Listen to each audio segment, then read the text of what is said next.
Global institutions are getting weaker. International norms are eroding. More and more countries will act based on narrow self-interest and use force or pressure to get their way. This is the harsh reality of our world today. We will stay vigilant. We will build up our capabilities. We will strengthen our network of partnerships with like-minded countries. I've said before that the world is changing in ways that will disadvantage small open economies like Singapore. Some had previously questioned this assessment, but the recent Liberation Day announcement by the US leaves no room for doubt. It marks a seismic change in the global order. The era of rules-based globalization and free trade is over. We are entering a new phase, one that is more arbitrary, protectionist, and dangerous. For decades, the US was the bedrock for the free market economies of the world. It championed free trade and led efforts to build a multilateral trading system, anchored by clear rules and norms, where countries could achieve win-win benefits through trade. This WTO system brought unprecedented stability and prosperity to the world, and to the US itself. To be clear, the system is not perfect. Singapore and many others have long called for reform to update the rules and to make the system better. But what the US is doing now is not reform.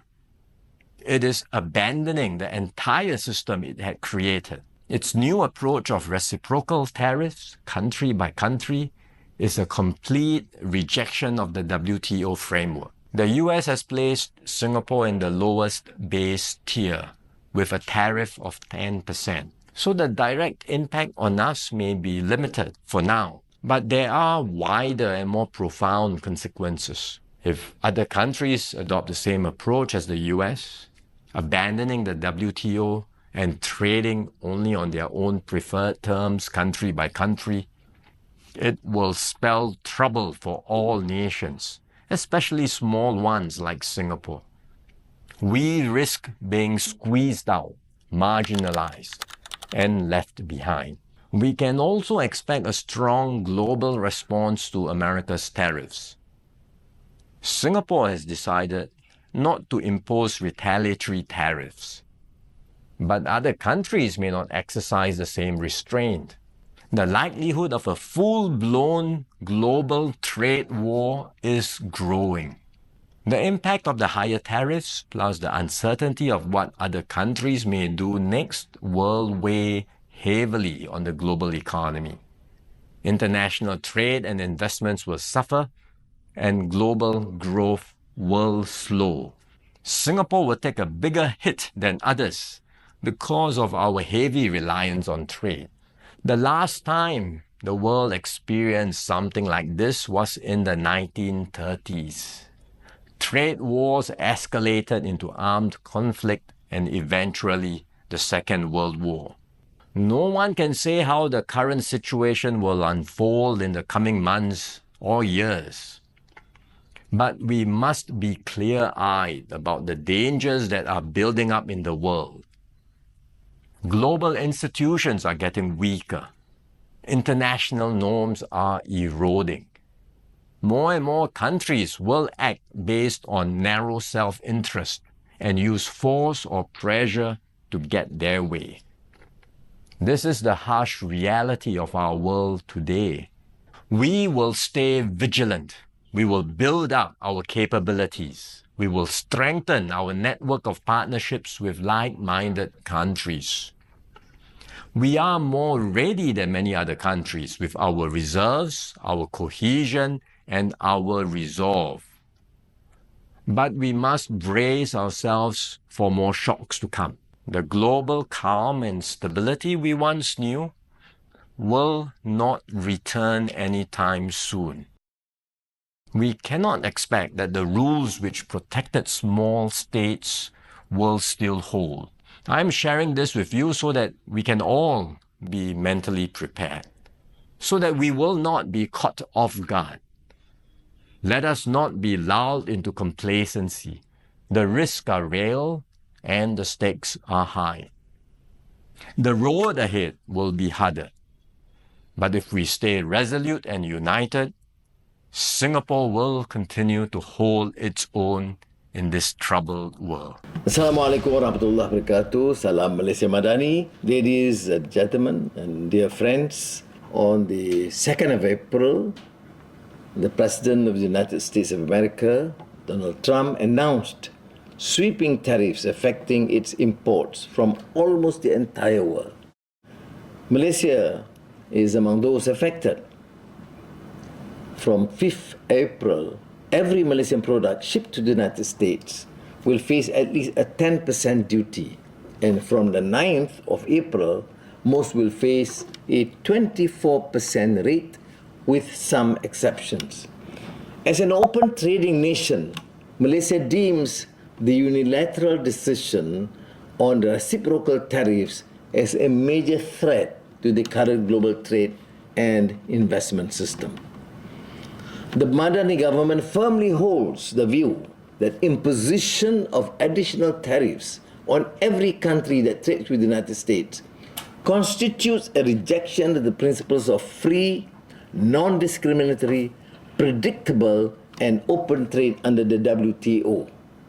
This very organization was established, among others, by the United States itself in 1948 through GATT. As one of the United States' largest trading partners in this region, and as a major destination of US-based foreign direct investments, the mid to long-term impact will be challenging. These tariffs have also impacted almost every other trade and investment partner of Malaysia and will likely hit global economic growth. While some exemptions partially shield semiconductors, which is Malaysia's largest export category to the United States, nevertheless, these new tariffs will still adversely impact many of our Malaysian industries, including textiles, furniture, rubber, and plastics. Now, we understand the concerns and anxieties and difficulties faced by the workers, manufacturers, and businesses in these sectors, and we affirm our determination to overcome and adapt to this challenge. Make no mistake, we are taking these tariffs seriously because it challenges the fundamental principle of non-discrimination underpinning global trade rules. Further, it strikes at the heart of Malaysia's identity as a proud, non-aligned trading nation, affecting the livelihood and economic security of countless Malaysians who depend upon open and fair access to international markets. We refute the claim by the United States authorities that Malaysia has imposed 47% tariff on US imports into Malaysia. The basis for calculating this tariff is fundamentally flawed, which has inaccurately resulted in Malaysia being imposed a reciprocal tariff of 24%. Yet, our response will be calm, firm, and guided by Malaysia's strategic interests and the common resolve of all our ASEAN colleagues. We are fully committed to securing a favorable resolution that preserves vital market access, attracts continued foreign investments, and supports the well-being of Malaysian workers and businesses. Malaysia, for now, will not introduce retaliatory tariffs until all these details, issues, and parameters are ironed out between us and the United States, and after consulting our colleagues in ASEAN. We will therefore engage constructively with the United States to safeguard vital market access, preserve investor confidence, and secure fair outcomes for our exporters. In short, we must find a mutually acceptable, fair, and equitable solution to this problem.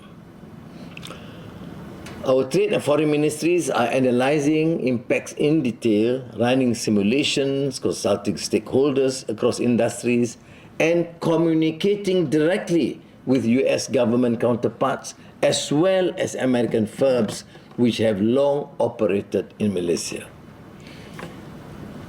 If the 24% tariff were implemented from an economic perspective, the 2025 GDP growth projection of 4.5 to 5.5% will need to be reviewed.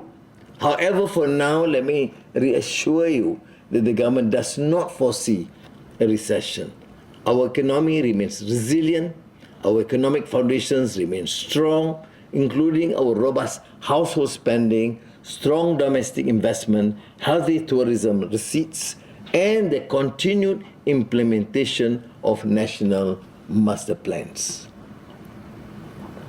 We will, of course, be able to weather this challenge from a position of strength and preparedness.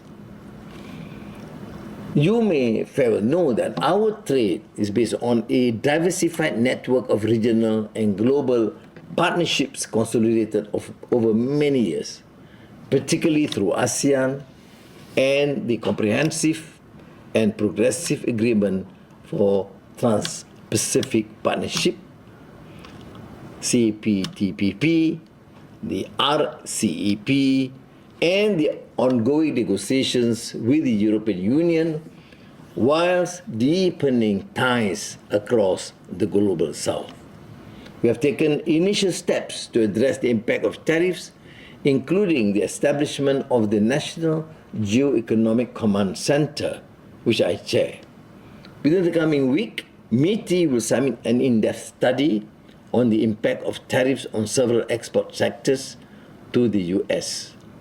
And the trade and economic ministers will have meeting of all ASEAN economic ministers to prepare a coordinated ASEAN response.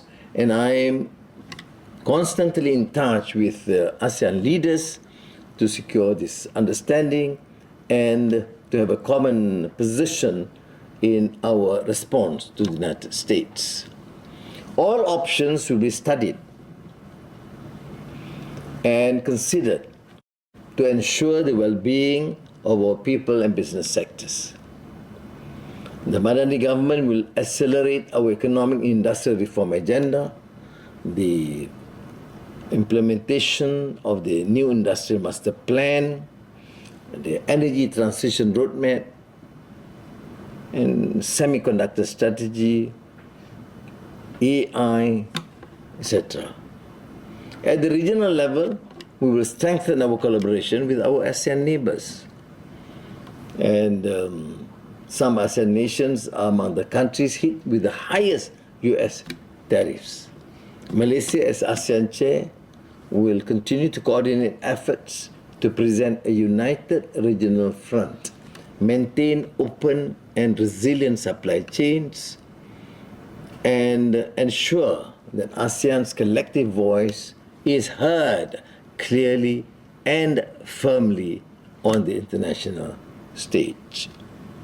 Dear friends, rest assured, the Madani government will continue to prioritize the interests of Malaysia, our people, businesses, and exporters.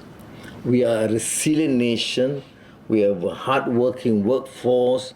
We are quite determined to overcome this.